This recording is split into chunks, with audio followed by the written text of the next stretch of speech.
Over the last 5,000 years, swords were one of humanity's most important weapons. Every nation has it. Egyptian pharaohs carried them, Greek warriors fought with them, Vikings treasured them, knights swore by them, samurai built entire warrior cultures around them. The sword wasn't just a weapon to them, it was a symbol of power, status, authority to them. Civilization itself was forged into steel. However, despite the thousands of years of dominance, the sword eventually lost. Not in one battle, not just because of one invention, and not because swordsmiths suddenly forgot how to make good blades. The sword died through 7 distinct stages. Stage 1. The first threat to the sword wasn't just a gun, it was a competition. In the history, swords enjoyed a unique position. They were mostly versatile and long enough to fight effectively and short enough to carry everywhere. But as civilizations advanced, specialized weapons began outperforming swords in specific situations. Spears often offered superior reach, axes delivered greater chopping power, maces crushed armor more effectively, but the sword were still useful. But it was no longer the best tool for every job. The very versatility that made it famous became a weakness. A specialist weapon could outperform it in many situations. The sword survived because it remained a good compromise. But compromise only works until better solutions arrive, and they were arriving fast. Stage 2. The next major challenge to the sword came from a source few warriors could have predicted, which was armor. For centuries, swords had been highly effective battlefield weapons. A well-placed slash or thrust could quickly end a fight. But as metalworking techniques improved across Europe and Asia, armor became stronger, more sophisticated, and far more common among professional soldiers. Warriors were no longer protected by simple leather or chainmail alone. They increasingly wore reinforced armor that could absorb or deflect many of the attacks that swords had been designed to deliver. This created a serious problem for swordsmiths and military commanders alike. The cutting attacks that had made swords so deadly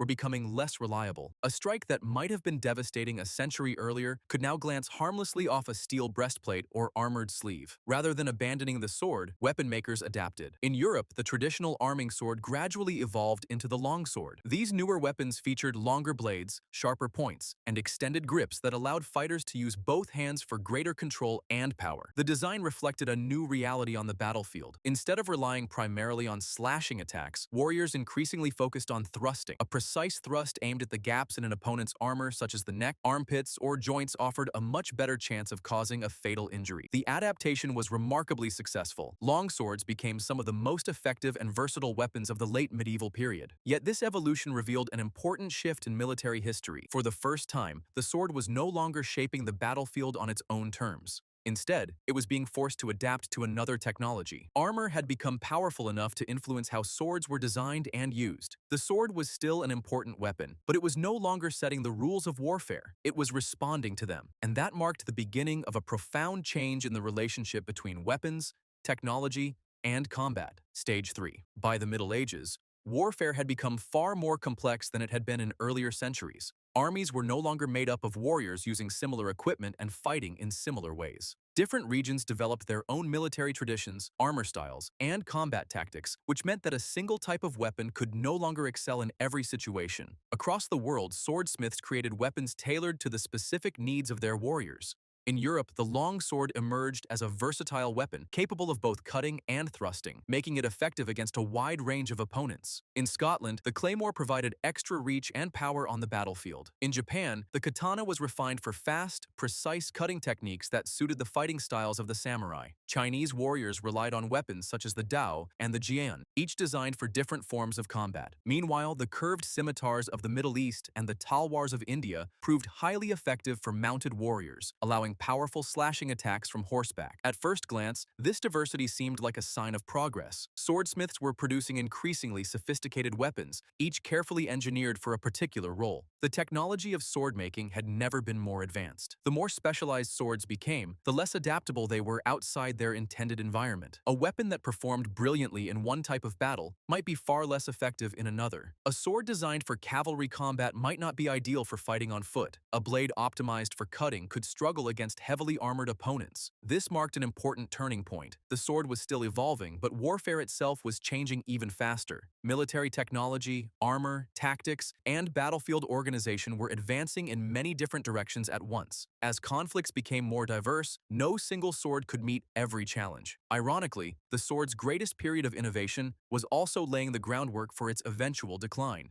Stage 4. At his stage then came the gunpowder. First, nobody panicked. Early firearms were crude, slow to load, and unreliable, sometimes more dangerous to the shooter than the target. Generals still trusted steel more than smoke and noise. But firearms possessed one advantage that changed everything. They didn't require years of training. A master swordsman might spend a decade perfecting his skills. A soldier with a firearm could become effective in a fraction of that time. The government officials noticed immediately. Training large armies became cheaper, faster, and more efficient. The sword still had a place, but for the first time, military planners began imagining battlefields where swords were no longer central. The idea would have seemed ridiculous centuries earlier. Stage 5. By the 17th century, the shift was obvious to every person. Military professionals increasingly viewed swords as secondary weapons. The rapier emerged during the Renaissance, emphasizing thrusting over cutting. Its design reflected a world where personal defense mattered more than battlefield dominance. Meanwhile, firearms continued improving. The accuracy increased and the reliability improved. Armies reorganized themselves around guns rather than blades. The sword existed, but now it existed in support of firearms. This was a psychological turning point. For thousands of years,